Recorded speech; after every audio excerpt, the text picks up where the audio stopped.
This September is eclipse season, which means that probably the most pivotal events remaining of this year are going to take place this September. Expect cord cuttings and expect to make really important decisions that further your own goals, but may mean that you're leaving some things in the past. So if you're excited to dive into what the astrology says about this September, make sure that you like, subscribe, and hit that notification bell so you are always up to date with what the stars have in store for you. If you're new here, I'm Maren. I make astrology videos. I also offer readings. So if you want a reading from me, I do offer them down below, as well as pre-recorded readings. If you're busy like me and that works better for you, I do offer 30-minute pre-recorded readings now, so take a look. So we're going to get into what the overall energy of this September means, and for the eclipses, I will, as always, have full video breakdowns on those that you can watch for more info.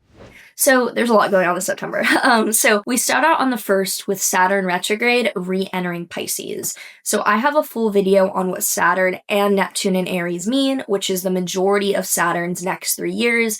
But from September until February, Saturn will have re-entered Pisces. So for the last and final time, whatever emotional, spiritual, or kind of intangible quality we were trying to get more serious about. It could have been through spirituality, meditation, and it would have been in the Pisces house of your chart. So more specifically, look to the Pisces house of your chart. That is getting one final, I gotta get serious about this. I need to get my shit together about this emotional, meaningful part of my life. So whatever practices you hold that are Piscean, like I said, meditation, yoga, I don't want to say religion because that's not really a Pisces thing, but anything faith-based or meaningful to you, that is getting reactivated as a commitment over the remaining months of this year. And with Saturn no longer in Aries, you might find that you're less hard on your personal behavior or your impulse control choices.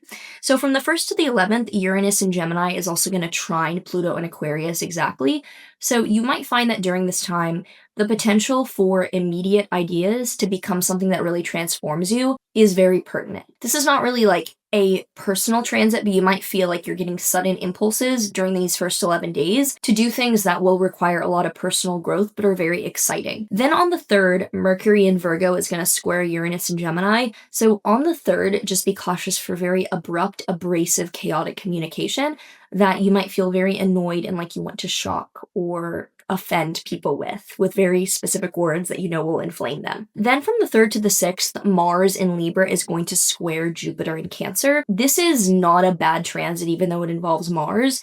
Jupiter expands and kind of inflates whatever it's squaring. So with Jupiter in the overcoming square to this technically, Jupiter has the upper hand and is benefiting Mars. So basically Mars in Libra, although it can be petty and passive aggressive and slow and annoying and whatever, with Jupiter squaring Mars, it's showing more courageous, more extensive, more effortful actions and kind of feeling like we have some energy to accomplish more and we're more willing to be the bigger man during that time. So it's just a good kind of honorable energy with Jupiter squaring Mars. Then on September 7th, we have the first eclipse of this cycle, which is the lunar eclipse, the total lunar eclipse in Pisces. So this is a very diligent ending of something that we are happy with, that means a lot to us, but we are choosing to put an end to because we want to excel into a better, more refined version of ourselves. So there's going to be a lot of things around this time where we don't have a problem with them, but we have to close that door in order to move on to the next one.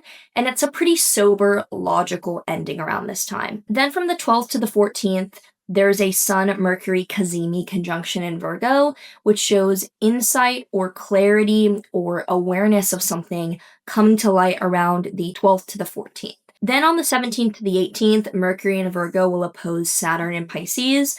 So the 17th to the 18th, do not be surprised if you face rejection or blockages around things that you ask for. Then on the 18th, Mercury enters Libra and it will immediately oppose Neptune in Aries. So Mercury going from Virgo to Libra switches from precise and decisive and eloquent into trying to negotiate and see all sides and is a little bit more sympathetic. The opposition to Neptune on the 18th, though, shows confusion and possible gullibility or dishonesty on that day. Then on the 19th, Venus is entering Virgo. So Venus going from Leo to Virgo shows that during a lot of like August and September, we might have been kind of extra or dramatic or theatrical with our decisions in love and relationships and getting along with others. Venus in Virgo is nitpicky, finding problems, and shows love through seeing what's wrong. So there's a more critical quality to our relationships and love from the 19th onward. Then on the 20th and 21st, the Sun in Virgo is going to oppose Saturn in Pisces. So that's generally going to show that what we are excited about or what we are genuinely working towards, there's a blockage or something saying no to that around the 20th and 21st. So there's a fair amount of like rejection with these Virgo Pisces oppositions. On the 20th as well, there is a solar eclipse in Virgo. So this solar eclipse is a huge new beginning on something specific, helpful, and diligent that we are starting. This is a very important new beginning. It's a partial solar eclipse, and with Venus in Virgo, there's a problem, we see it, but there's something valuable we need to do. And it's a long endeavor on something we are choosing to build, despite that opposition to Saturn, which shows there's a direct blockage or a direct like reality factor that's incorporated into this new beginning. Then on the 20th, the Sun is going to enter Libra. So right after this eclipse, the Sun pretty immediately enters Libra. It's like 29 degrees Virgo, boom, Sun in Libra. And there's a more amicable, more social quality to that ending 10 days in the month as a result, or 11 days in the month. Then on the 22nd, Mars is entering Scorpio. So we have a lot of signs changing this month, planets changing signs. So Mars switching from Libra to Scorpio is like, okay, I was fighting to keep the peace, or I was like doing things to make everyone feel comforted, and I was trying to solve problems. Mars in Scorpio is now like, I will hurt you and get revenge, and I will act on what matters to me and not play games. So there's a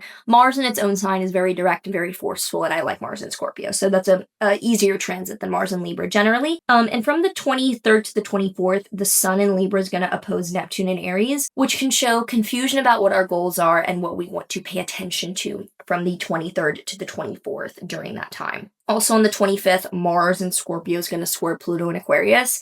So the 25th could be a very tense day of manipulation or feeling like people are playing games with us, or we are in a passive-aggressive, very energetically cold fight with someone and we feel very, very tense with someone else's motives. But overall, I mean, looking at it now, this is kind of a challenging month. There's just so much changing signs that it's quite a mixed bag. But with the eclipses, know that this is not the best month to manifest. And of course, we're always manifesting blah, blah, blah, not the point. I mean, intentionally trying to start something or move towards a goal. Think of the eclipses as like a huge wildfire. Like, don't try to start a match with a wildfire. You're going to get blown up. So let the universe kind of like take its time or do the things here. It's best to sit back. I mean, if you want to play with fire, play with fire. I was born under an eclipse, so like, I'm not one to talk. Like, I came out as proof that like you don't want to do anything there. So I would recommend laying low and seeing what happens, and of course working on what you need to work on, but not making a big deal about it. Now the tarot card that we have here for this September is the Emperor reversed. I pull so many reversals, and no, people are like, your deck's reversed. No, it's all scrambled and shit. So the Emperor reverse usually is like, you lost the throne, or you lost control, or you're no longer steady and in power here. So it just could show that your focus of power, or what drives you, or what you feel like you're in control of, is thrown off this month. And that makes sense because there's so much changing this month that instability is the stable thing here. So if you enjoyed this, please give me a like and subscribe, and let me know in the comments below how you're feeling about this September. Looking at it now, yeah, there's a lot going on and there's some challenges, but it's not a bad month. It's pretty exciting with those eclipses coming up. So yeah, let me know how you're feeling. I will see you in the next one, and take care.